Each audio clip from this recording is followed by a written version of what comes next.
All right, so today I'm going to be doing a install video and a little bit demonstration on the Truglo Tru-point Xtreme.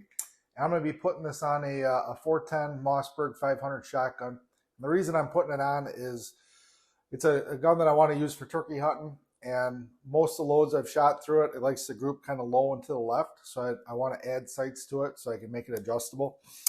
So these are a universal sight. It comes with a bunch of different mounts. One thing I've learned from doing the research is that Mossberg has so this mounts directly to the rib of the barrel, and Mossberg shotguns have the widest rib. So if you buy anything that's universal, it's going to be made to fit on the Mossberg, and then any other gun is going to have adapters to fit the smaller rib widths, which is 3/8 of an inch for the Mossbergs. So I've already attempted to put one of these on once already. I bought this off of Amazon, and the first one I got only had screws in the front sight. So I installed the front sight, went to install the rear sight, and there were no mounting screws. I can see in the package this one's got screws, so we'll be able to assemble it. But one thing I learned from my first experience that I'll tell you is these are steel screws, and they're screwing into a threaded aluminum body on this sight. And what I found was the little cheap Allen wrench that they give you, it's made out of a real soft steel. So when I turn that front sight on and squeeze it onto the rib, both the screw and the Allen kind of like stripped at the same time. And then when I realized I didn't have screws for the rear sight in order to return it, it was a real pain in the butt to get it off because the screws were like stripped out on it. So I'm going to be pre-oiling these screws so that I'm able to get them tighter with less resistance. And I'm also going to use my own Allen wrenches to install them. Kind of get going on the installation here, and I'll show you the kit a little bit. All right, so we'll open this thing up. Try not to scatter the pieces all over the house here. So here you got your adapters. I'm not going to need any of these, but these would go inside of it to fit the different ribs.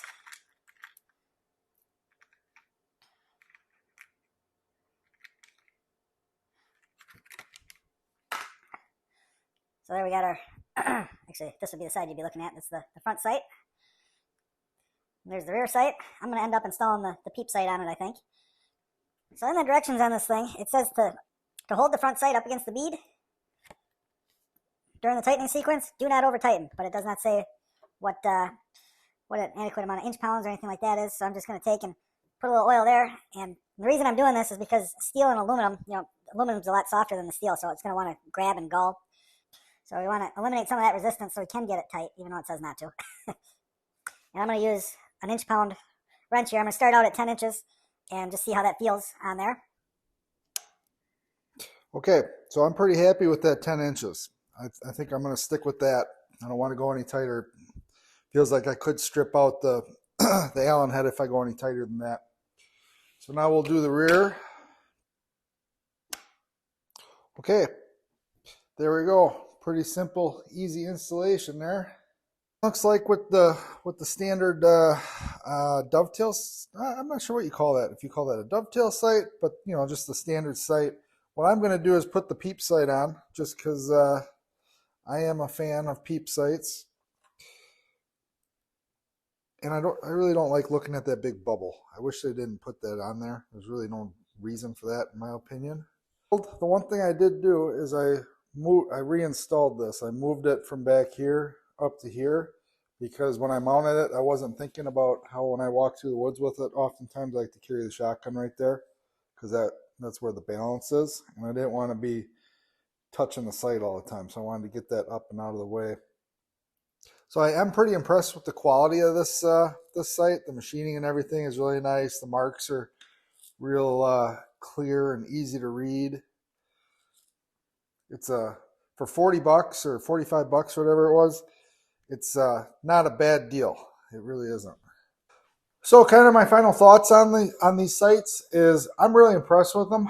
I like the way that they fit on a Mossberg. I'd probably be less impressed with them if I had a Remington or something like that where it was a smaller ribbed barrel and I had to use a plastic insert in between. I would not be a big fan of that. But being as how I was just able to directly clamp this steel, aluminum to steel, right on the rib and just metal on metal contact, I'm really happy with them. The quality seems to be really good. The one thing that I would change about these things, if I could, is I think I would make the fiber optic on this front sight, I'd make it a little bigger diameter than what it is. It's a little small. I mean, when you're aiming out at like 30 yards plus with it, it's just a tiny little post. I wish there was a little bit more to it. But all in all, I'm pretty happy with these. And maybe in the future, I just kind of for the cool factor, I might drill and tap this receiver for a red dot. But man, you can't go wrong with iron sights. You know, they're always there, they're always on. You never have to worry about the dot. You know, if you got a red dot, if the dot's not bright enough or it's too bright and it's washing out your sight picture, you know, it's just 100% always going to be there, always going to work, provided the screw don't loosen up and you lose a piece of your sight. But yeah, so I hope this helped you out. You know, when I was looking at these sites, I couldn't find, I think I found one video on YouTube and it wasn't a very good one. So hopefully this one's better than that one. No offense, buddy. But hope this video helped you guys out.